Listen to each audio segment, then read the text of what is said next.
আমরা এই মাটিরাঙ্গা উপজেলা পরিষদের সামনে এবং মাটিরাঙ্গা বাজারে প্রায় সময় ওনাকে দেখি, ওই মানে ভারসাম্যহীন যে রোগীটা বা পাগলটা, ওনার এই প্রতিনিয়ত আমরা দেখি।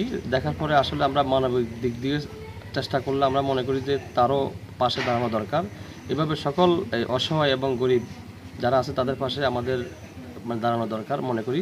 সেই নিরিখে আমাদের এই আমার সহপাঠীরা সহ যুবদল, ছাত্রদল এবং কি বিএনপি নেতাকর্মীদের নিয়ে আমি এই তাকে মানে গোসলের ব্যবস্থা করি, স্যাবলুন এবং যা যা দরকার তার পোশাক আশাক সকল কিছু দিয়ে আমরা সহায়তা করি এবং তাৎক্ষণিক গোসল করাই আমরা তাকে মাটিরাঙ্গা মেডিকেলে এই ডাক্তারদের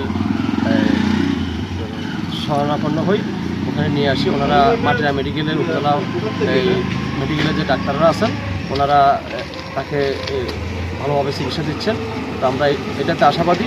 তো আমাদের হোক বা সবার সহযোগিতায় তার এই